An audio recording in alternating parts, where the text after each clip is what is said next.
Hello friends, வணக்கம். Welcome back to happy home makers kitchen. எல்லோரும் நல்லா இருக்கீங்களா? இன்றைக்கி நம்ம ஹோம்மேட் சமகன் எப்படி செய்கிறதுன்னு பார்ப்போம். இது வந்து கோல்டு, அப்புறம் அஜீரணம், ஃபீவர், தொண்டவலி, சளி அந்த மாதிரி இருக்கிறப்ப சாப்பிட்டா நல்ல ரிலீஃப் கொடுக்கும். இதில் சேர்த்துருக்கிறது எல்லாமே மூலிகை பொருட்கள், வீட்டில் ரொம்ப ஈஸியாக கிடைக்கக்கூடிய பொருட்கள் தான். வாங்க இது இப்போ எப்படி செய்கிறதுன்னு பார்ப்போம். இதுக்கு தேவையான பொருட்கள்லாம் என்னென்னு பார்ப்போமா.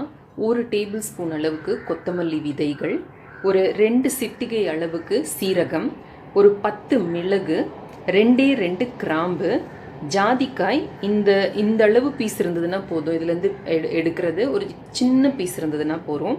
அதே மாதிரி சித்திரத்தையும் வந்து ஒரு சின்ன பீஸ் இந்த மாதிரி தட்டி எடுத்துக்கோங்க. ரொம்ப இருந்ததுன்னா அது ஒரு மாதிரி விக்ஸ் மாதிரி வாசனை வரும். ஸோ சின்ன பீஸ் இருந்ததுன்னா போதும்.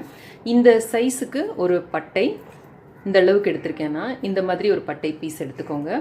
2 ஏலக்காய், 2 வெந்தயம். இதுக்கு மேலே போட்டோம்னா அந்த கசப்பு நல்லா தெரியும். அதனால கரெக்டாக 2 விதை தான் எடுத்திருக்கேன் வெந்தயம். அப்புறமா பனங்கல்கண்டு. இது வந்து உங்களோட சுவை அளவுக்கு ஏற்றபடி நீங்கள் அட்ஜஸ்ட் பண்ணி எடுத்துக்கலாம். ஒரே ஒரு சிட்டிகை அளவுக்கு வேப்பம்பூ, காஞ்ச வேப்பம்பூ எடுத்திருக்கேன். அப்புறமா மஞ்சள் தூள், சுக்குத்தூள், அதிமதுரம். இது எல்லாத்தையும் மிக்சியில் போட்டு நம்ம அரைச்சிட்டு அதோட இந்த பொடியும் சேர்த்து போட்டு ஒரு சுற்றி எடுத்துகிட்டு வரலாம்.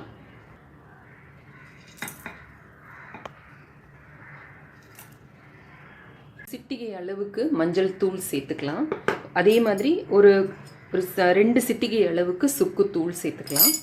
சிட்டிகை அளவுக்கு அதிமதுரம். இது வந்து சளி எடுக்கிறதுக்கு, தொண்டவலி போக்குறதுக்கு ரொம்ப ஹெல்ப் பண்ணும். இந்த மாதிரி நல்லா பொடிச்சு எடுத்துக்கலாம். 1 டம்ளர் அளவுக்கு தண்ணியை வச்சு நல்லா சூடு பண்ணி அதில் 1 டீஸ்பூன் அளவுக்கு இந்த சமகன், ஹோம்மேட் சமகன் பவுடர் போட்டு நல்லா கொதிக்க வைக்கலாம். இதுலேயே நம்ம பனங்கல்கண்டு சேர்த்துருக்கிறதுனால வேறு எதுவும் இனிப்பு சேர்க்க வேண்டிய அவசியம் இல்லை. வேணும்னா கொஞ்சம் தேன் கூட விட்டு இறக்கி வடிகட்டினதுக்கப்புறம் தேன் விட்டு குடிக்கலாம். நல்லா கொதிக்க ஆரம்பிச்சதும் கேஸ் ஆஃப் பண்ணிட்டு வடிகட்ட வேண்டியது தான்.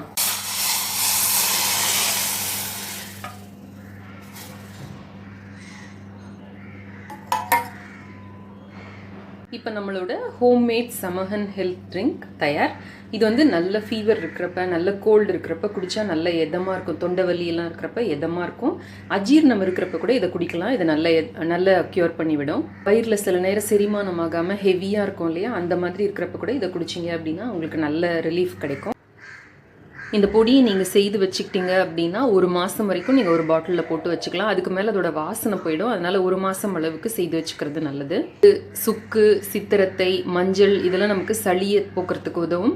கொத்தமல்லி, அப்புறமா வேப்பம்பூ அதெல்லாம் வந்து வயிற்றில் இருக்கிற கழிவுகளை நீக்கிறதுக்கு உதவும். பனங்கல்கண்டு சளி, இருமலை போக்குறதுக்கு நல்லா ஹெல்ப் பண்ணும். சீரகம், வெந்தயம் எல்லாம் வந்து வயிற்று கோளாறுகளை சரி பண்ணுறதுக்கும் அஜீரணத்தை சரி பண்ணுறதுக்கும் ஹெல்ப் பண்ணும். அதில் நம்ம சீத்த ஜாதிக்காய் வந்து நல்ல ஒரு தூக்கத்தை கொடுக்கறதுக்கு நமக்கு ஹெல்ப் பண்ணும். ஸோ நைட்டு நீங்கள் படுக்கிறதுக்கு முன்னாடி கூட இதை நல்ல ஒரு டம்ளர் சூடாக குடிச்சிட்டு படுத்தீங்க அப்படின்னா நல்லாயிருக்கும். உங்களுக்கு கோல்டு, ஃபீவர்லாம் வந்ததுன்னா தூங்க முடியாமல் கஷ்டப்படுவோம் இல்லையா, அப்போ இந்த ட்ரிங்க் வந்து குடிச்சிட்டு படுத்தோம்னா நல்ல ரிலீஃப் கொடுக்கும். இந்த ரெசிபி உங்களுக்கு ரொம்ப பிடிச்சிருக்கும்னு நினைக்கிறேன், பயனுள்ளதாகவும் இருக்கும்னு நினைக்கிறேன். அவசியம் இதை ட்ரை செய்து பாருங்கள். ட்ரை செய்து பார்த்துட்டு எனக்கு உங்களோட கமெண்ட்ஸையும் ஃபீட்பேக்கையும் கீழே இருக்கிற கமெண்ட் செக்ஷனில் எழுதி அனுப்புங்க. இந்த வீடியோ பிடிச்சிருந்ததுன்னா லைக் பண்ணுங்கள். நம்ம சேனலுக்கு சப்ஸ்கிரைப் பண்ணி ஹாப்பி ஹோம் மேக்கர் குடும்பத்தில் ஒரு அங்கத்தினராக சேர்ந்துருங்க. இணைந்திருங்கள். ஹாப்பி ஹோம் மேக்கருடன் நன்றி, வணக்கம். ஆரோக்கியமான சமையல், ஆனந்தமான வாழ்க்கை.